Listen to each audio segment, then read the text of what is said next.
नाजरीन, प्रोग्राम रुपया पैसा में आपको खुशामदीद कहते हैं और उम्मीद और तवक्को करते हैं कि जिस जंग बंदी का ऐलान किया गया है इजराइल और ईरान के दरमियान ये पायदार हो। पाकिस्तान के लिए काफ़ी मुश्किल वक्त आ गया था सिफारती तौर पर। ज़ाहिरी बात है हमें तमाम ममालिक को साथ लेकर चलना है। हिंदुस्तान के साथ भी हालिया अदवार के अंदर जिस तरह के मामलात पेश आए, पाकिस्तान भी और ये ख़ित्ता भी कतई जंग का मुतहम्मिल नहीं हो सकता था। और इसके साथ साथ हमने देखा कि बहुत ज़्यादा पेचीदा सूरत हाल इसलिए पैदा हो गई क्योंकि प्रेशर पाकिस्तान की इकोनॉमी पर तब भी नहीं आया जब हिंदुस्तान और पाकिस्तान के दरमियान कशीदगी हुई। ताहम मशरिक़ वस्ता की कशीदगी पर पाकिस्तान के अंदर भी खदशात पाए गए कि भाई ये कहीं फैल ना जाए, इसकी वजह से बैनुल-अक़वामी मामलात कहीं ख़राब ना हो जाए। फिर उसके बाद पाकिस्तान के अंदर भी पाकिस्तानी के अलावा हम सब कुछ हैं, तो पाकिस्तानी होने के नाते भाई या तो आप पाकिस्तानी हो जो, या फिर इंसान हो तो इंसानियत के मुतल्लिक सोचो। दोनों चीज़ों को अगर सामने रखो तो इंसानियत का पैमाना भी यही कहता है कि जंग ना हो, और पाकिस्तानी होने के नाते भी एक हमारी, जिसे आप कह सकते हैं ये शनाख्त है पहचान के लिए, वरना तो हम सभी इंसानियत में बिलीव करते हैं। किसी अरबी को किसी अजमी पर और किसी अजमी को किसी अरबी पर फ़ौक़ियत हासिल नहीं है। लेकिन बुनियादी मसला ये है कि हमारी रियलिटी सिस्टम जो है ना बहुत ज़्यादा वो ख़राब है। पाकिस्तान में कभी हम पूरी कौम मिनहसल कौम कभी रोहिंग्या बन जाते हैं, कभी पूरी मिनहसल कौम हम लोग फ़लस्तीनी बन जाते हैं, कभी मिनहसल कौम कोई भी और मुल्क बन जाते हैं। तो हम अपने मुल्क या अपने बारे में नहीं सोच रहे होते। ये भी एक हमारा मसला है। खैर, अब क्या इन मौक़ों के ऊपर इस तरह की बातें क्या करना, छोड़ो। इस वजह से ये बोलता हूँ क्योंकि कभी कभार मुझे भी गुस्सा आ जाता है जब मैं लोगों के तासुरात और नज़रियात को सुनता हूँ। लेकिन अच्छा हुआ और हुकूमत पाकिस्तान ने डोनाल्ड ट्रंप साहब के लिए नोबेल पीस प्राइज़ का ऐलान किया। मेरे ख़्याल से अगर ये पायदार जंगबंदी हो जाती है जैसे पाकिस्तान और हिंदुस्तान के दरमियान अमन हुआ, इसके बाद फिर डोनाल्ड ट्रंप साहब फ़िलिस्तीन के मसले का भी हल निकालने के लिए काविश करते हैं और वहाँ पर भी उन्हें कामयाबी मिलती है। बेशक नोबेल प्राइज़ के पहले हकदार जो होंगे वो डोनाल्ड ट्रंप साहब ही होंगे। मैं उनसे गुजारिश करना चाहूँगा जनाब डोनाल्ड ट्रंप साहब से कि अब अगला हदफ अपना ये बनाइए कि फ़लस्तीन में भी अमन हो जाए और यरूशलेम, जो कि ये फ़लस्तीनी मामला ये तो बना हम कौमी मामला बना देते हैं, कौमी मामला नहीं है। यरूशलेम का मामला, बैतुल मुक़द्दस का मामला, अंबिया अलैहिस्सलाम की जो है सरज़मीन, इसकी जो है हिफाजत भी, और बिलखुसूस इसको कतई इज़राइल में शामिल ना किया जाए, इज़राइल का दारुल हुकूमत या दारुल खिलाफे की हैसियत न दी जाए। ये शहर आज़ाद है, आज़ाद रहने दिया जाए। तमाम मज़ाहिब के लिए यहाँ पर अपने मज़हब की पैरवी करने की इजाज़त होनी चाहिए। बिलखुसूस मुसलमानों के लिए बहुत ज़्यादा अहम शहर है। तो अगर यहाँ पर अमन कायम कर देंगे तो यकीन करें, मैं कहता हूँ नोबेल प्राइज़ भी और दुआओं के भी, मुसलमान उनके लिए दुआएं भी बहुत करेंगे। तो यह है कि ये मामला भी अब हल हो ही जाना चाहिए, बिल्कुल जैसे आपने लिखा है डोनाल्ड ट्रंप साहब ने, it is time for piece. मेरे ख्याल से it is time for piece. और ये हमारी नहीं सुनेंगे, याद रखें इजराइल वाले, ये अमेरिका की सुन लेंगे, डोनाल्ड ट्रंप साहब की सुन लेंगे। खैर, अच्छी बात है। पाकिस्तान तो अपना बता चुका है कि पाकिस्तान किसके साथ है। पाकिस्तान ने सिफारती ताल्लुकात के अंदर ये वाज़े कर दिया है कि पाकिस्तान अभी मौजूदा हालात में किसके साथ है। हमारे यहाँ अहम शख्सियात के वाशिंगटन के दौरे के बाद अब ये चीज़ वाज़े है कि पाकिस्तान और अमेरिका के साथ नए ताल्लुकात की जो है वो एक, मैं कहूँगा उसका एक नए ताल्लुकात का एक आगाज़ हुआ है, जिसके लिए मैं सलूट करता हूँ उन लोगों को जिन लोगों ने अपनी विजन और बसीरत के तहत अहम फ़ैसले किए और उनकी वजह से आज पाकिस्तान और अमेरिका के दरमियान दोस्ती जो है उसका म्यार जो है उसकी मिसालें दुनिया दे रहा है, और हिंदुस्तान का दे दबदम मुँह काला हो रहा है, दे दबदम मुँह काला हो रहा है। खैर, यहाँ पर मैं चाहूँगा कि इस मौजू और दीगर मौजूआत और साथ साथ एक और ख़बर के डॉलर की कदर में थोड़ा बहुत इजाफा हमने देखा है, उस पर हम बात करें। हमारे साथ बड़ी अहम शख्सियत शामिल गुफ्तगू होंगे जनाब मलिक बोस्तान साहब, जो कि चेयरमैन हैं ECAP के। इसके साथ साथ चीज़ों पर, हालात पर बड़ी गहरी निगाह रखते हैं। वेलकम करता हूँ आपको मलिक बोस्तान साहब। शुक्रिया, यू वेलकम। मलिक बोस्तान साहब, माजरत मैंने तमहीद थोड़ी लंबी कर दी, लेकिन आज के हालात के अंदर मेरे ख्याल से ये ज़रूरी भी था और मैं चाहूँगा इसके ऊपर जायज़ा भी आप थोड़ा तवील ही पेश कीजिएगा ताकि नाजरीन को भी पूरी आगाही हो कि इस वक्त माशी और बैन अवी हालात कैसे हैं। जी देखो जी, आपने इतनी तशरीह कर दी, अब तशरीह की कोई ज़रूरत तो नहीं है, लेकिन लुब-ए-लबाब इसका यही था, पूरी दुनिया का था कि ट्रंप ने हमला करने के बाद अब उसको दरअसल फेस सेविंग चाहिए थी, और उसने ये हमला वमला नहीं किया, फेस सेविंग की है। वो बस दुनिया को दिखाने के लिए 2-5-6 तैयारे भेज दिए लंबा लॉन्ग रूट करके, और अपना भी शर्मिंदगी, क्योंकि इसराइल ने यहूदियों ने उसको बड़ा पैसा लगाया था उसके ऊपर, और उसने कहा था कि मैं इसराइल के साथ हूँ, और इसराइल को भी फेस सेविंग चाहिए थी। लेकिन ईरान को मैं समझता हूँ पूरी कौम मुबारकबाद दे रही है, हम भी मुबारकबाद दे रहे हैं, पूरी इस्लाम का, मुसलमानों का सर फ़ख्र से बुलंद कर दिया है। वो जो इसराइल कहता था मैं नाकाबिल शिकस्त हूँ, या अमेरिका कहता था, तो ऐसी कोई बात नहीं है। ईरान ने जवाबी हमले दे के, हमला उन दोनों ने पहल की है, पाकिस्तान ईरान ने पहल नहीं की है, तो ये ईरान को क्रेडिट जाता है। ईरान ने कल जैसे ट्रंप ने पूरी दुनिया को मुबारकबाद दी है, और ये कहा साथ कि मैंने, ईरान ने हमें पेश की इतला दी थी हमले से पहले, तो ईरान तो हमेशा ही पेश की इतला। इस्लाम भी यही कहता है कि दुश्मन को सामने से वार करो, पीछे से छुरा ना घोंपो। ये लोग पीछे से छुरा घोंपते हैं, ये सीने पे वार करता है ईरान। तो ईरान ने बताया, और उसमें ज़ाहिर है अच्छी बात है, अमेरिका ने तस्लीम कर लिया, और अपने तौर पे उसने जंगबंदी का ऐलान भी कर दिया है, और कतर को कहा है कि आप ईरान को मनाएं। तो ईरान ने भी कतर की सालसली में मंजूरी दे दी है। इसराइल पहले ट्रंप के कहने पे कह चुका है, और ईरान ने लेकिन ये ज़रूर कहा है अगर जारियत की तो फिर मुंह तोड़ जवाब देंगे, छोड़ेंगे नहीं, हमें कोई कमज़ोर ना समझा जाए। तो मैं समझता ईरान ने अपने सारे हथियार अभी शो नहीं किए थे, चंद पत्ते किए थे, और उन पत्तों में भी ट्रंप क्या पूरे दुनिया उनकी जो ताकत को देख के आप तस्लीम कर लिए, दूसरे लफ्ज़ों में यही कह सकते हैं। ईरान की ताकत को दुनिया ने तस्लीम किया, और ये पाकिस्तान के लिए बहुत ही अच्छा हुआ, क्योंकि पाकिस्तान उसका हमसाया है, और सबसे ज़्यादा जो नज़ला गिरना था वो पाकिस्तान पे ही गिरना था। हमारे चीफ फील्ड मार्शल साहब जब गए हैं, उनको बड़ी पिज़ाई मिली है, और उसने ट्रंप ने कहा है कि मेरी ऑनर की बात है कि मैं आपसे मिला हूँ। तो ये भी बहुत बड़े पाकिस्तान के लिए एजाज़ की बात थी। मैं फील्ड मार्शल मुबारकबाद के मुस्तहिक हैं, लेकिन उसके साथ ही जो हमला अगर न करते तो बहुत ज़्यादा क्रेडिट अमेरिका को जाता, क्योंकि अमेरिका हमेशा दिखाती दाएँ और मारती बाएँ। तो उसने हमेशा ही 2 दफ़े ऐसे किया है। पहले कहा कि 2 दिन में उनके मीडिया ने कहा कि हमला होने वाला है, और वो उसी दिन 2 दिन बाद वाकई हमला हो गया, लेकिन वो कह रहे जी मैंने 2 हफ्ते के लिए टाल दिया। तो ये हमेशा अंधेरे में रख के फैर करता है। तो पाकिस्तान के लिए बड़ी मुश्किलात का सामना करना पड़ता है। एक तरफ चाइना था, एक तरफ ईरान था, एक तरफ अमेरिका था। अमेरिका से नई नई पिंगें बनी थी इस हुकूमत की, और वो चाहते थे कि पाकिस्तान की जो फराइद मैं समझता अहमियत ऐसी है कि पूरी दुनिया पाकिस्तान की अहमियत को समझती है, और ख़ास तौर पर हालिया जंग में हिंदुस्तान को उन्होंने ऐसी मुँह की थप्पड़ मारा है जैसा आपको मुंह काला किया है। वो पाकिस्तान को सियासी तनाई करते करते खुद तनाई का शिकार हो गया, तन्हाई का शिकार हो गया। दुनिया के हालात मामलात और पाकिस्तान की मईशत पर उसके असरात के मुतलिक बात कर ली, लेकिन इसके साथ साथ हम देख रहे हैं कि आज मैं अखबार की सुर्खी भी देख रहा था कि 9 दिन से क्या हो रहा है कि रुपया दबाव का शिकार है। थोड़ा थोड़ा करके रुपए की कदर में कमी और डॉलर की कदर में पाकिस्तान के हिसाब से इजाफा हो रहा है। बाकी पूरी दुनिया के अंदर डॉलर की कदर गिर रही है दूसरी करेंसीज के मुकाबले में, लेकिन पाकिस्तान में पाक रुपी जो है वो गिर रहा है। अब इसकी वजह क्या है ये जानने की कोशिश करते हैं मलिक बोस्तान साहब से। मलिक बोस्तान साहब, हमने देखा और इन गुनाहगार आंखों ने देखा कि काफ़ी अरसे के बाद जो है वो डॉलर की कदर जो है उसमें इजाफा दिखाई दे रहा है। ये मेरे लिए बड़ा हैरानकुन था, क्योंकि पाकिस्तान हिंदुस्तान के जमे भी डॉलर की कदर में इजाफा नहीं हुआ। क्यों? देखो उसमें भी हुआ है, लेकिन नज़र नहीं आया। हुआ तो 2 रुपये का हुआ था, 20-30 पैसे डेली हो रहा है, क्योंकि प्रेशर है। प्रेशर की वजह आपके सामने है। पहली वजह तो यह है कि पाकिस्तान ने इंपोर्ट IMF के कहने पे जो है ड्यूटियाँ कम की हैं, और इंपोर्ट पे जितने भी बैन थे बैरियर हटा दिए हैं।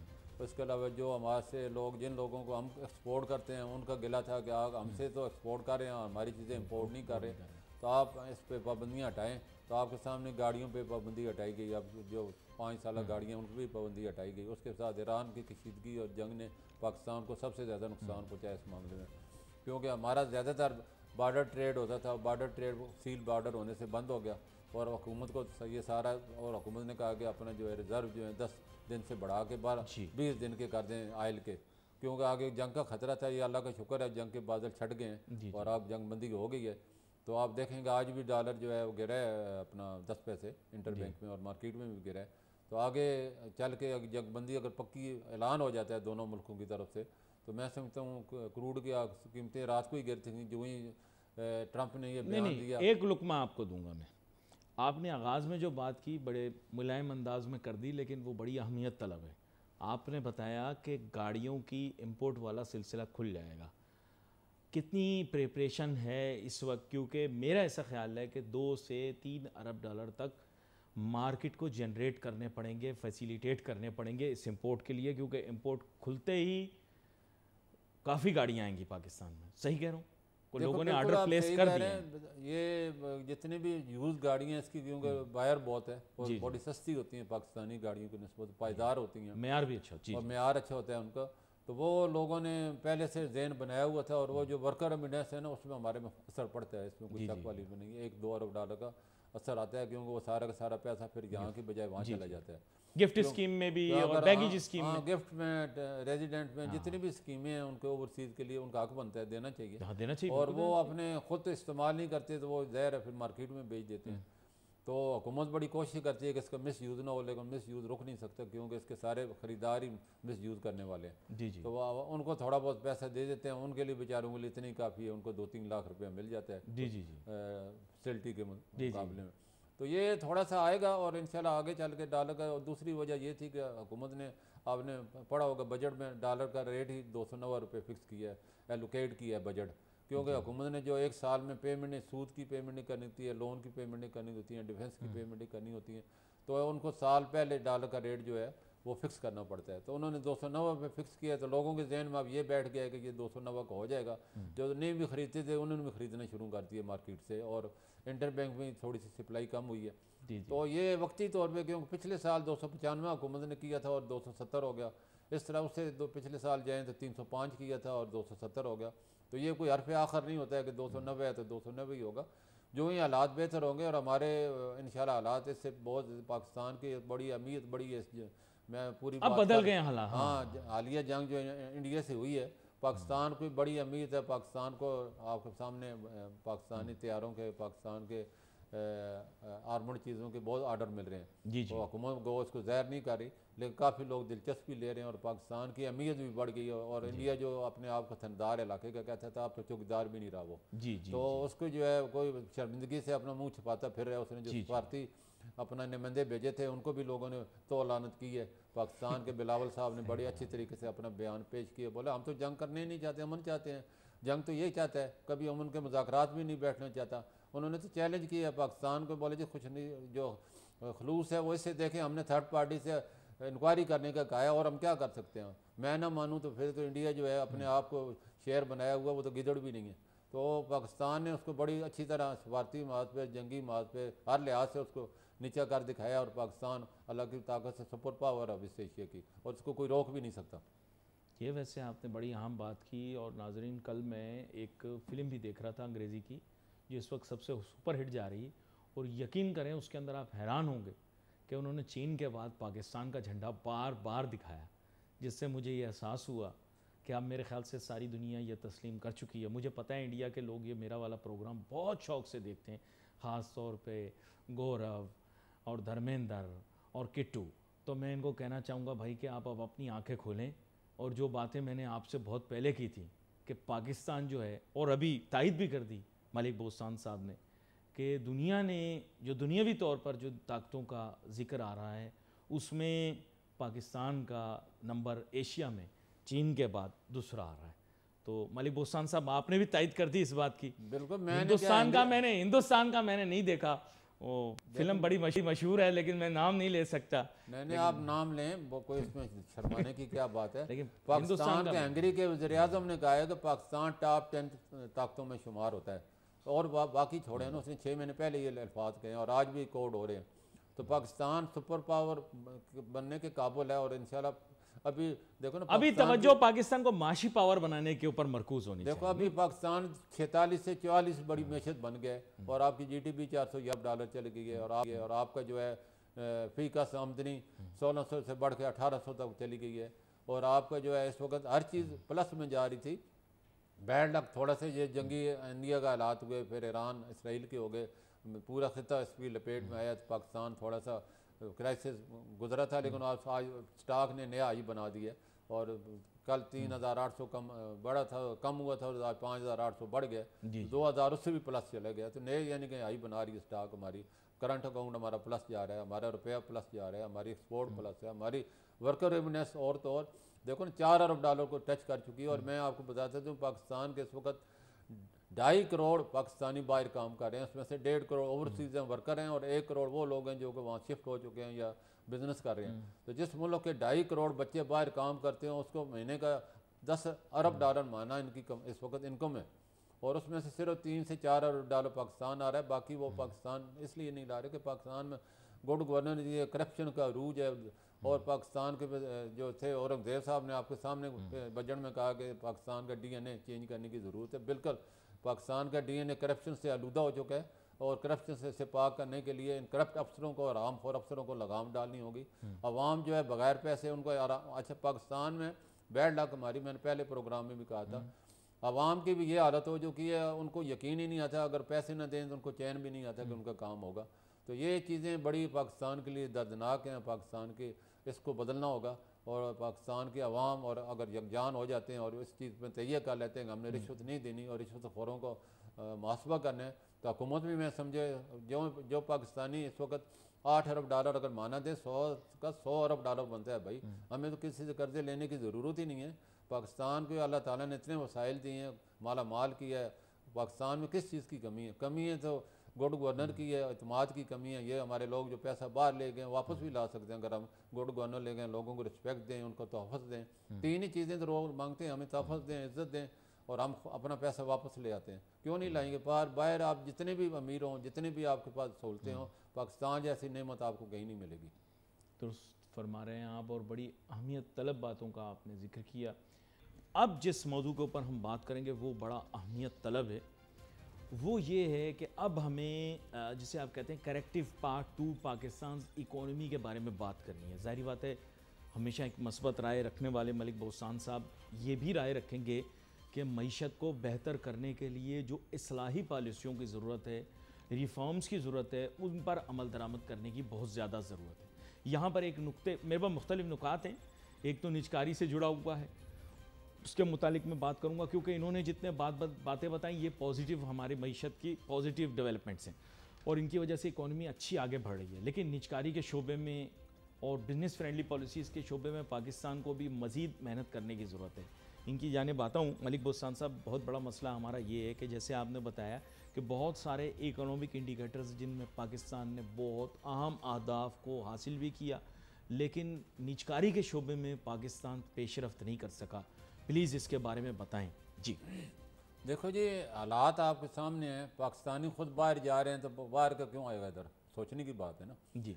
जब तक मैंने कहा आप गुड गवर्नर नहीं ले आते, लोगों को तोहफ़त नहीं देते, मोबाइल का आपका अभी भी महफूज नहीं है, चोर डाकू गलियों में दंदाते फिर रहे हैं, तो आवाम खुद ही उनकी दरगुत बना रही है, उनको पकड़ पकड़ के मार रही है। तो हमें अपनी पुलिस को स्ट्रांग करना होगा, और फौज के मतलब फौज को मैं समझता हूँ सलाम पेश करते हैं अपने जो उन जवानों को, उन शहीदों को, उन अफसरों को जो कि मुल्क पे कुर्बान हो रहे हैं और दहशतगर्दी का मुकाबला कर रहे हैं। और हालिया जंग में भी उन्होंने अपना, हमारे ख़ास तौर शहीदों ने ऐसा कर दिखाया है कि पूरी दुनिया में नाम रोशन कर दिया, और हमारे जवानों ने, नेवी, सब ने अपना बड़ा रोल अदा किया।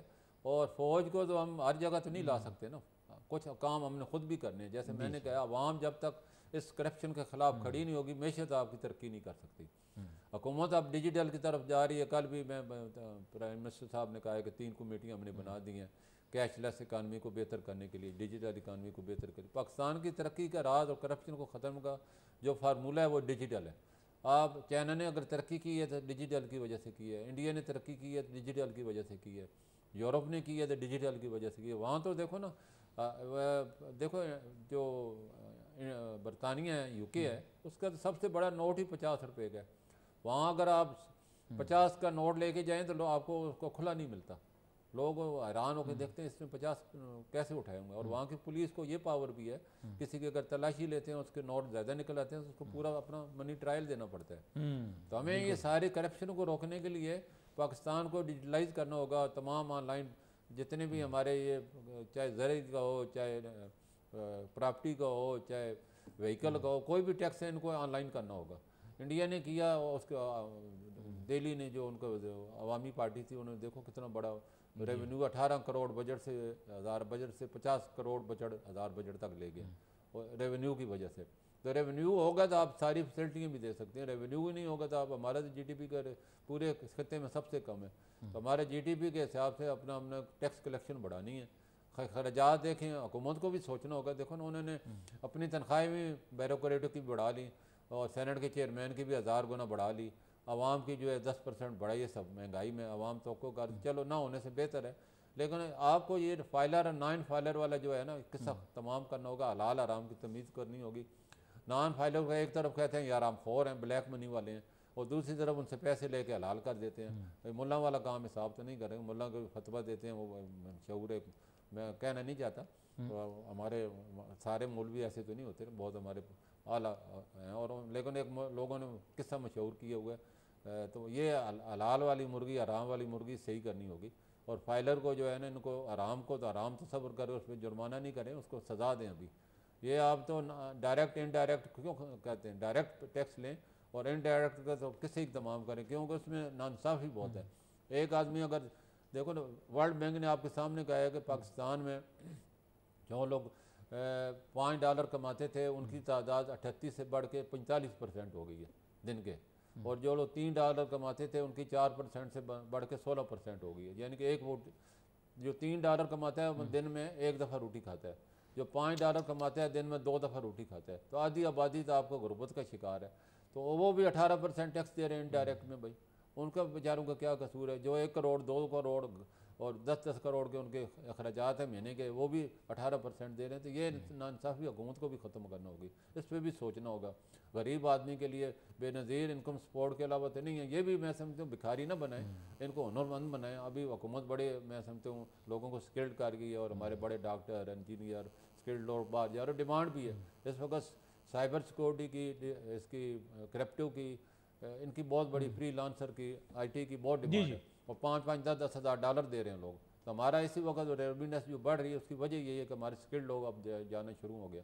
तो पाकिस्तान को अल्लाह ताला ने बड़े वसाइल दिए, और ओवरसीज़ पाकिस्तानी को हमेशा ही सलाम हम पेश करते हैं, अपनी पाक फौज को सलाम पेश करते हैं, अपने किसानों को सलाम पेश करते हैं, अपने मजदूरों को सलाम पेश करते हैं। यही पाकिस्तान को चला रहे हैं, यही पाकिस्तान है। जी, बड़ा अहम नुक्ता आपने पेश किया है। बात यही है कि ओवरसीज़ पाकिस्तानियों की कंट्रीब्यूशन भी बहुत है दूसरे ममालिक के अंदर रहने वाले, लेकिन ऐसा ऐसा एक इम्पेंडिंग थ्रेट है जिसके बारे में मलिक बोस्तान साहब से ज़रूर पूछूंगा। बात यह मलिक बोस्तान साहब, पहले ना लोग होम रेमिटेंस करते थे क्योंकि फैमिली के बहुत सारे मेंबरान पाकिस्तान में होते थे, लेकिन अब ज़ाहिरी बात है एक पूरी जनरेशन वहाँ जा चुकी है। अब बहुत सारे लोग ऐसे हैं जिनकी रूट्स यहाँ पाकिस्तान में कमज़ोर होती जा रही हैं, रिश्तेदारों की तादाद कम हो रही है, वो भी वहीं जा रहे हैं, या फिर डिपेंडेंट रिलेटिव्स कम हो रहे हैं। देखें, होम रेमिटेंस अकेली पायदार इनकम का ज़रिया नहीं बन सकता। आपके ख्याल से हुकूमत को इस वक्त एक्सपोर्ट को तरजीह देनी चाहिए या नहीं? क्या कहते हैं आप? देखो जी, हम एक्सपोर्ट को तरजीह बहुत दी जा रही है। एक्सपोर्ट इतने मुख्त हो रहे हैं, वो बगैर रिपेयर के चलना नहीं चाहते, अपने बलबोते पे, अपने ताकत पे, अपने मुकाबला नहीं करना। वो कहते हैं हमें हुकूमत रिपेयर दे तो हम वही खाएँ और उसी पे चलाएँ। तो इस तरह से मुकाबले नहीं होते ना। हुकूमत कब तक आपको रिपेयर देगी? आपका देखो ना, 96 अरब आपने टोटल रेवेन्यू दिया, क्या कुछ भी नहीं दिया आपको। जो आपको लोन सस्ते दिए जाते हैं, जो आपको सेल टैक्स माफ़ किया जाता है, वो तो कहीं खरबों में, तो आप खरबों का फैसिलिटी लेके अरबों में पे कर रहे हैं। तो ये भी नाइंसाफ़ी। आप एक्सपोर्ट बढ़ाएं जीडीपी के हिसाब से। तो 1990 में इनको पर डॉलर एक्सपोर्ट करने पे जितने इंसेंटिव्स हैं, क्या आपको पर डॉलर रेमिट करने पे उतने हैं? देखो हमें नहीं है, हमें तो मैं समझता बैंकों को और एक्सपोर्टरों को जो फैसिलिटी अगर हमें दी जाए, हम इस वक्त $6 अरब साल के हुकूमत पाकिस्तान को इंटरबैंक के जरिए फराहम कर रहे हैं। $6 अरब हम पाकिस्तानियों को दे रहे हैं, जो कि मतलब हेल्थ के, एजुकेशन के लिए, इमिग्रेशन के लिए, बाहर सफ़र के लिए, ये सारे एक्सचेंज कंपनियाँ फराहम करती हैं। हुकूमत को हमने कहा है कि जिस तरह आप इनको रिबेट दे रही हैं, पर जो है डॉलर पे उनको 20 से 22 रुपये मिलते हैं। अच्छा, ये आप पिछली दफ़ा वजाहत कर रहे थे, माजरत बीच में रह गई, कि ये जितना फॉरेन एक्सचेंज आपके पास सरप्लस रह जाता है ये आप स्टेट बैंक को सरेंडर करते हैं? जी जी, बिल्कुल इंटर बैंक के जरिए स्टेट बैंक को देते हैं, और हुकूमत पाकिस्तान के रिजर्व में शामिल होता है। वो हुकूमत कभी भी तस्लीम नहीं करती, हमें बड़ा दुख होता है। मैंने पहले भी कहा है, जब आप डेटा करते हैं तो उसमें डालें जी एक्सचेंज कंपनियों ने इतना सिलेंडर किया है, बैंकों ने इतना सिलेंडर किया, होम रेमिटेंस इतनी आई है, वो तो आप सबको एक ही खाते में डाल देते हैं। तो बैंक दुनिया समझती है कि बैंकों की सारी कारकर्दगी, बैंकों की कोई कारकर्दगी नहीं है। और माइंड यू, ये आप सिर्फ फिजिकल ट्रेड नहीं कर रहे होते बल्कि आप फैसिलिटेट भी कर रहे होते हैं इनवर्ड रेमिटेंस जो आ रही होती है। ज़ाहिर है मुख्तलिफ करके हैं लोग जो जा रहे हैं, 6 अरब डॉलर से ज़्यादा वो लगते हैं, फिर घरों में जो रखते हैं अपनी सेविंग के लिए उनको भी हम ही देते हैं। कोई ट्रैवल कोटा तो कोई मिलता नहीं है उनको। तो हमारी रोल बहुत बड़ा है एक्सचेंज कंपनियों का। पाकिस्तान को हमेशा क्राइसिस से निकाला था एक्सचेंज कंपनी ने। 98 का धमाका हुआ, 400 मिलियन के रिजर्व थे और हमने 10 अरब डॉलर इकट्ठे करके दिए। तो पाकिस्तान की एक्सचेंज कंपनियाँ बहुत बड़ा पाकिस्तान की इकानमी के लिए और फॉरेन एक्सचेंज रीढ़ की हड्डी की हैसियत रखते हैं। तो मैं अच्छा, एक चीज़ आपसे मैंने पूछनी थी, ये मैं बड़ा एक्स्ट्रॉर्डनरी किस्म की चीज़ें और आप लोगों के लिए भी एक कंपेरेटिव एनवायरनमेंट क्रिएट हो रही है। स्मॉल बिल्स का पहले बड़ा इशू होता था क्योंकि अमूमन मनी चेंज सारे तो नहीं लेकिन ये, और सारी ब्रांचेस भी नहीं, इस तरह होते हैं कि बहुत सारे लोग स्मॉल बिल्स रिसीव कर लेते हैं। वो मनी चेंजर्स जो कि एयरपोर्ट पे बैठे हों, किसी और जगह पर हों, वो स्मॉल बिल्स भी रिसीव करते हैं। लेकिन बैंक्स को हम देख रहे हैं कि बैंक्स अब स्मॉल बिल्स रिसीव करना शुरू हो गए हैं क्योंकि कॉन्सुलेट और बहुत सारी सर्विस फीस जो है वो लोग पे करते हैं, तो $1 का बिल भी वो ख़रीद लेते हैं। तो ये थोड़ा सा एक एनवायरनमेंट क्रिएट हो रही है, इसके बारे में थोड़ा सा रोशनी डालें। और इसमें अगर स्टेट बैंक फैसिलिटेशन काउंटर बन जाए तो शायद आप लोग भी छोटे बिल्स रिसीव करने में आसानी महसूस करें। क्या कहते हैं आप? देखो, पहले बैंकों की एक्सचेंज कंपनियां नहीं थी, अब उनकी एक्सचेंज कंपनियां बन गई हैं। तो $1 का हो, $2 का हो, अब सारों की ज़रूरत है इस वक्त। और लोगों को छोटे डॉलर ज़रूरत भी पड़ते हैं, छोटे रियाल भी ज़रूरत पड़ते हैं, बल्कि छोटे रियाल के छोटे डॉलर की कीमत ज़्यादा है आजकल। पहले इसकी कम होती थी, अब उल्टा हिसाब हो गया क्योंकि बाहर की जितनी भी कंट्री हैं, खासकर रियालों में मैं आपको बताऊँ उसका 1 से 2% ज़्यादा हमें रेट मिल रहा था क्योंकि उनको वो तो खुला करवाते हैं ना, फिर वहाँ जाएं आप तो खुला सिंगापुर, मलेशिया और इधर से हमें डिमांड आ रही थी कि आप हमें छोटे रियाल भेजें। तो ये चलते रहता है, किसी वक्त उसका रेट बढ़ जाता है, किसी वक्त कम भी हो जाता है। तो ये कंपटीशन पैदा हुआ है, लेकिन हमें कंपटीशन उस वक्त मज़ा आएगा जब एक्सचेंज कंपनियों को PRI का सहूलत जो है फराम की जाएगी ताकि हम खुल के मुकाबले। अभी तो हमारे हाथ पाँव बांधे हुए, हमें 2-2.5 कंपनियाँ दी हुई हैं, उसी पे हम गुजारा कर रहे हैं। अच्छा, माइंड यू, आप लोगों को डिपॉजिट लेने की इजाज़त नहीं है, ना ही आप किसी का अकाउंट खोल सकते हैं, राइट? आप लोग अकाउंट नहीं खोल सकते, आप बैंकिंग एक्टिविटीज़ में किसी में पार्टिसिपेट नहीं कर सकते। बैंक के तो फैसिलिटी मांग ही नहीं रहे। हम तो कह रहे हैं कि PRI पाकिस्तान रेमिटेंस इनिशिएटिव जो है, जो 20 रुपये पर डॉलर उन्हें दिया जाता है बैंकों को, वो हमें दिया जाए बराबर में, सबके लिए हो ना। हमें वो इंसेंटिव क्या है मुझे क्लियर? वो ये होता है जो बैंक के ज़रिए को, अगर आपका कोई अजीज रिश्तेदार है बैंक के ज़रिए आपको पैसे भेजते हैं तो उसको 20 रुपये गवर्नमेंट उस बैंक को मिलते हैं। तो हम अगर लेके आते हैं तो हमें 2 रुपये मिलते हैं सिर्फ। तो हमारे बाहर की जो कंपनी है मनी ट्रांसफ़र, जिनसे हम MTO कहा जाता है, मनी ट्रांसफ़र ऑपरेटर जो होते हैं, तो वो कहते हैं हमें बैंक तो 20 रुपये उनको मिलते हैं, वो 18 रुपये उनको दे देते हैं, 2 रुपये खुद रख लेते हैं। तो हमें तो मिलते ही 2 हैं, हमें 2 में से उनको क्या दें, हमारे ऑपरेशन कास्ट भी नहीं पूरी होती। तो हम स्टेट बैंक को कहा तो है, स्टेट बैंक ने वादे तो किया है, हमने रिकमेंडेशन भेज दी है। अल्लाह करे हुकूमत इसको इस बजट में मंजूर कर दे तो हम भी मुकाबले की पोजीशन में जब आएंगे तो आप 6 की बजाय $12 सालाना ले आएंगे। अच्छा, कुछ प्रेसिंग क्वेश्चंस ये भी हैं कि इस वक्त जो अफ़गानिस्तान बॉर्डर है वहाँ पर भी क्या डॉलर का सेम रेट ही हमारा चल रहा है या वहाँ पर अभी दोबारा से रेट में कुछ डिफरेंशियल्स आ गए? देखो, उनका रेट अभी बढ़ा है हालिया जंग की वजह से। पिछले दिनों में उनका रेट कम हुआ था कि उनके पास अभी भी इकनॉमिक सेक्शन है, तो उनको डॉलर की इतनी सप्लाई मिलती नहीं। यही लोग पाकिस्तान से जो जाते हैं, यही डॉलर $1000 इन्हें अलाउ है। 30,000 पाकिस्तानी डेली सफ़र करते हैं, यहाँ से वहाँ जाते हैं, तो वहाँ का रेट ज़्यादा होने की वजह से साथ ले जाते हैं। पहले जब नेटो होती थी तो उनको $3 अरब माना मिलते थे और उनकी तनख्वाहें, उनके जितना पैसा पाकिस्तान लोग देने आते थे, पाकिस्तान रेट ज़्यादा होता था। तो ये चलता रहता है। स्मगलिंग के अलावा जो लीगल पैसा है वो भी तो लोग ले जा सकते हैं, ला सकते हैं। 30,000 का मतलब 30 मिलियन पर डे होता है। अगर 500 भी ले जाते हैं तो 15 मिलियन हमारा तो ऑफिशियली चला जाता है। तो मैंने तो हुकूमत को कहा कि डॉलर की बजाय इनको अफगानी करेंसी को अलाउ करें, क्योंकि डॉलर हमारा खाम खा उधर चला जाता है। और इसी तरह हुकूमत को मैंने कहा हमारा जो एक्सपोर्टर है वो अगर कोई एक्सपोर्ट करते हैं तो एडवांस उसको डॉलर अपने अकाउंट में जमा कराने होते हैं, तो वो वहाँ से तो डॉलर कोई आता नहीं, वो फिर मार्केट से ख़रीद के एक्सपोर्ट के अकाउंट में जमा कराते हैं। तो ये हमारी डिमांड है, जेन्युइन डिमांड है, लीगली, यानी इसको आप डिमांड सकते हैं। हालांकि पाकिस्तान के साथ रहती है, अगर ये डिमांड ख़त्म हो जाए पाकिस्तानी रुपये और भी ज़्यादा मजबूत हो सकता है। और डुअल काउंटर्स की भी लोगों ने बात की है कि बॉर्डर की बोथ साइड्स पर अगर डुअल काउंटर्स खुल जाएं, जिसके माने ये है कि हमारी मनी एक्सचेंज कंपनीज या हमारे कमर्शियल बैंक्स जो हैं वो दोनों साइड्स पे ऑपरेट करें और उनको फैसिलिटेट करके बताएं, तो मेरे ख्याल से अभी वो सैंक्शंस की वजह से मुमकिन नहीं है। नहीं, हुकूमत पाकिस्तान नहीं कर सकती जब तक। हाँ, ये कर सकती बार्टर ट्रेड कर, बॉर्डर ट्रेड, जी जी जी, और डबल काउंटर बार्टर ट्रेड हो रहा है। लेकिन इतने उसमें अगर मार्केटें जैसे हुकूमत बनाती जा रही है बॉर्डर पे, जी और जी वहाँ हमारा जो एक्सपोर्टेबल माल है वो वहाँ, जी जी उनका इम्पोर्टेबल माल वहाँ हो, तो वहाँ ही दस्ती उनका जी जी बार्टर दस्ती ट्रेड हो जाए, तो ये उनको जो है ना बहुत ज़्यादा फैसिलिटेशन मिल जाएगी। और मैं समझा हमारा वॉल्यूम ईरान से और अफगानिस्तान से काफ़ी बढ़ जाएगा।